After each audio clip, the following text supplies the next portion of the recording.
நேர்களை முக்கிய செய்தி. தமிழ்நாட்டு நிர்வாக பணிகளை ஆளுநர் தொடங்கியிருக்கிறார். கூடுதல் விவரங்களை எமது முதன்மை செய்தியாளர் பிரவீன்குமார் வழங்க கேட்கலாம். பிரவீன்குமார் வணக்கம், கூடுதல் விவரங்கள். தீபிகா வணக்கம். ஏற்கனவே அரசு கலைக்கப்பட்டிருக்கக்கூடிய நிலையில் அடுத்து ஆட்சி அமைக்கப் போவது யார், முதலமைச்சர் யார் என்ற கேள்வி இழுபறியாகவே சென்று கொண்டிருக்கிறது.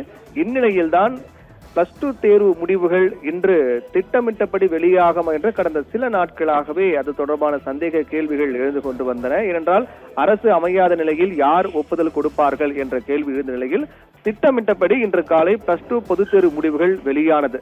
இந்த முடிவுகள் வெளியானது பின்னணியில் தமிழக கவர்னர் இருக்கிறார் என்பது அதிகாரப்பூர்வமாக இந்த அறிக்கையின் வாயிலாக தெரிவிக்கப்பட்டிருக்கிறது.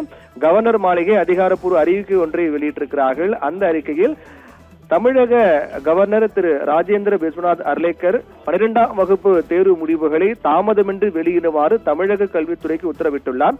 புதிய கல்வி அமைச்சர் பதவியேற்கும் வரை தேர்வு முடிவுகள் ஒத்திவைக்கப்படலாம் என்ற கவலைகளை கருத்தில் கொண்ட கவர்னர் தேர்வு முடிவுகளை உரிய நேரத்தில் அறிவிப்பது மாணவர்களின் நலனுக்கு உகந்தது என்றும் அதை ஒத்திவைக்க கூடாது என்று வலியுறுத்தியதன் காரணமாகவே தேர்வு முடிவுகள் இன்று வெளியாகி இருக்கின்றது.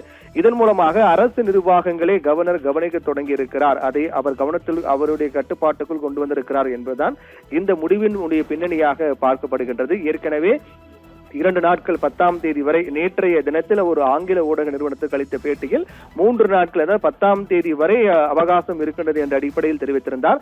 அதற்கு பிறகும் இதே நிலை, குழப்ப நிலை நீடித்தால், விஜய் பெரும்பான்மை நிரூபிக்க முடியாத நிலை ஏற்பட்டால், மற்ற கட்சியில் யாரும் பெரும்பான்மை நிரூபிக்க முடியாத நிலை ஏற்பட்டால் அடுத்த கட்ட நடவடிக்கை எடுக்கப்படும் என்று ஏற்கனவே தமிழக கவர்னர் தெரிவித்திருந்தார்.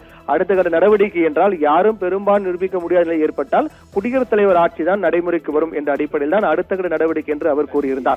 அந்த அடிப்படையில் பார்க்கும்போது ஏற்கனவே இருக்கக்கூடிய அரசு கலைக்கப்பட்டிருக்கூடிய நிலையில் தற்போது கவர்னருடைய ஆட்சி நடைபெற்று வருவதனுடைய வெளிப்பாடாகவே +2 தேர்வு முடிவுகளை வெளியிட கவர்னர் உத்தரவிட்டிருக்கிறார். அந்த உத்தரவின் பெயரில் தான் தேர்வு முடிவுகள் வெளியாக இருக்கிறது என்பதை ஆளுநர் மாளிகை அதிகாரப்பூர்வமாக அந்த அறிக்கையின் வாயிலாக தெரிவித்திருக்கிறது. இதன் மூலமாக அரசு நிர்வாகங்களை கவர்னர் கவனிக்க தொடங்கி இருக்கிறார். அவருடைய உத்தரவுகள், அவருடைய நடவடிக்கைகள் இதன் மூலமாக எடுக்க தொடங்குகிறார் என்பதுதான் இந்த அறிக்கையின் வாயிலாக தெரிய வருகின்ற செய்தியாக இருக்கின்றது. தீபிகா.